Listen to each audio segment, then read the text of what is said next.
And welcome back to Who Will Win. Today's Who Will Win comes to us from Jaded M, who asked the question, who would in a fight, Radditz or Sage Mode Naruto? I'm just going to move myself right over here. To be specific, 6 Sage Mode Naruto. Now, Radditz, let's talk about Radditz. He's the more simpler of the two. Radditz, older brother of Goku, a pure-blood Saiyan, and the weakest of the 3 remaining Saiyans. Take out Paragus and Broly and all that. Actually, when you think about it, Paragus very much was stronger than Radditz,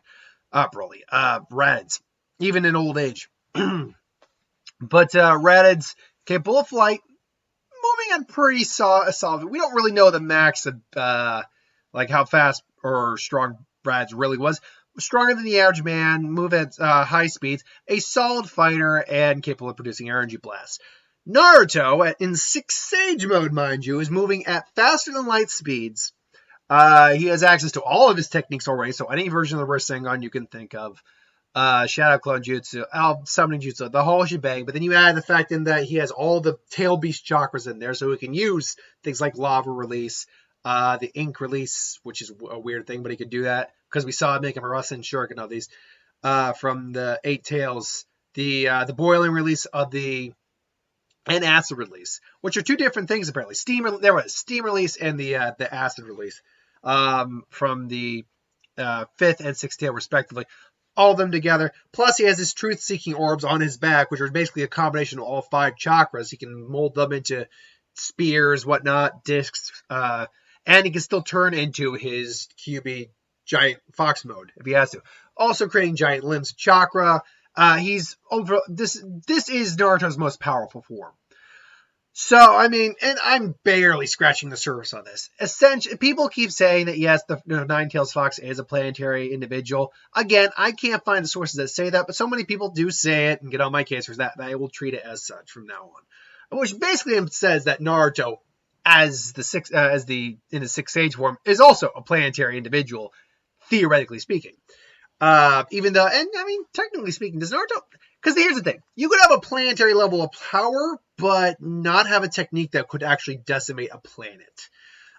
For instance, I'll be honest, Naruto would have to basically create the biggest frickin' Rasengan, Rasen Shuriken, Rasen something he could with all the power he has to basically destroy a planet. But in theory, I guess he could.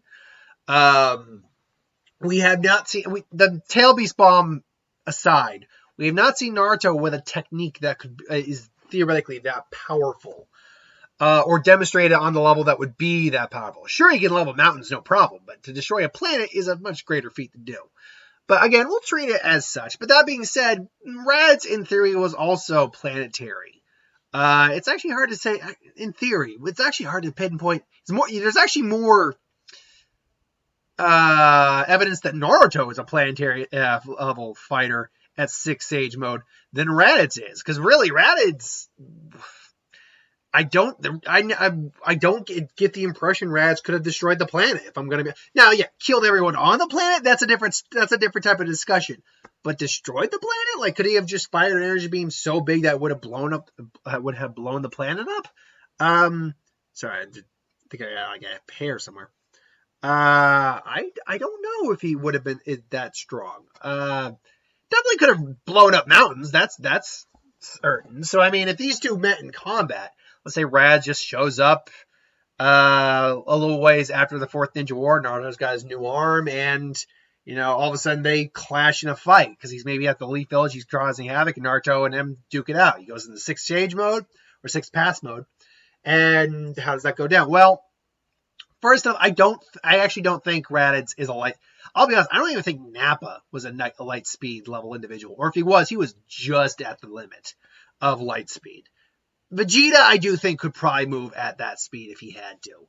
Back in the Saiyan saga. But Radditz, no, I don't think he is. So right off the bat, I do think Naruto's the faster individual. Because he's got Shadow Clones, he can blitz the ever-loving crap out of Radditz.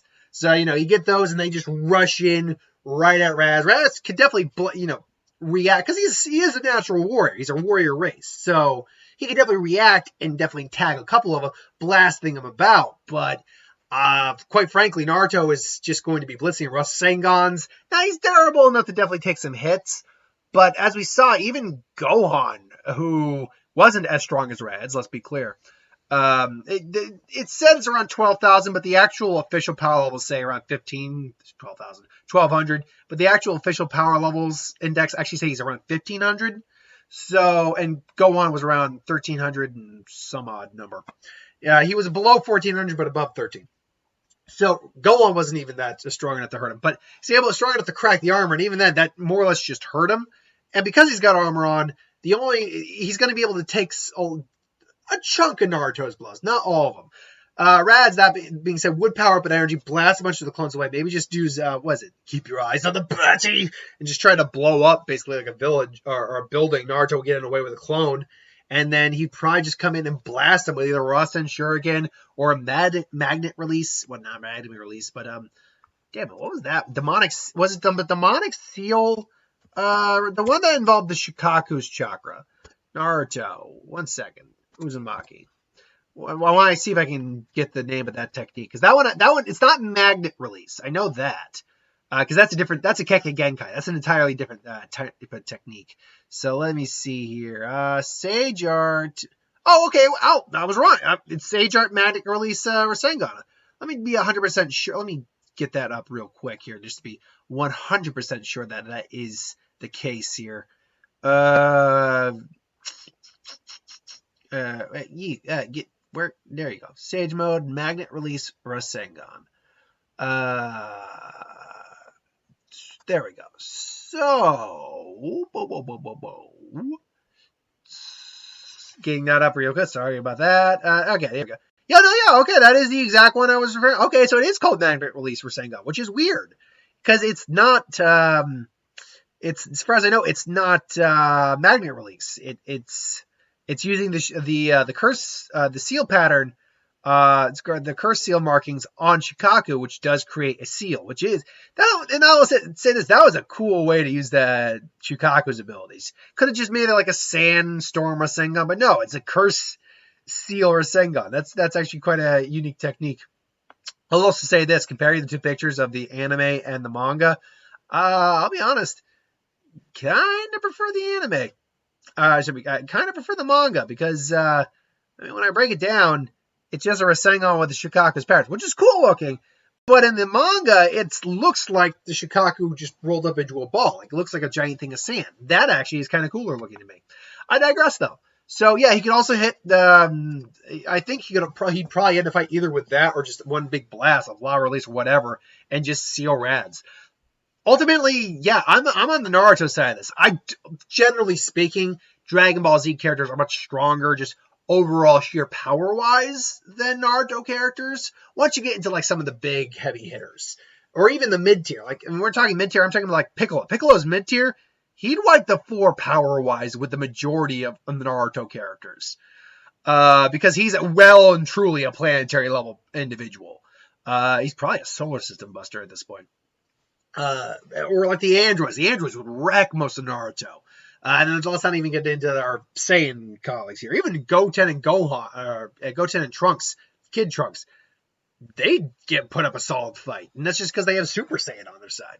But when you're getting into the early sagas with Dragon Ball Z, and you compare them to Naruto, yeah, now you're dealing with levels of power that the Naruto characters can definitely handle. And Radditz, let's be honest, Radditz is kind of the poster boy he's the Yamcha of the Saiyans.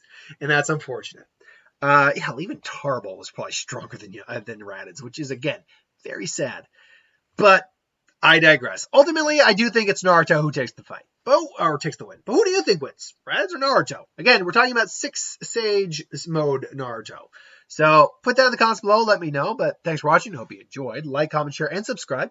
As always, if you want us to review something, put in the comments below. Let us know. We'll do a review of it at some point. Ideas for who would win. Star Wars, superhero, magic, what if, anything to do on the channel. Put that in the comments below as well. I'll get that at some point. So thanks for watching, and I'll see you next time.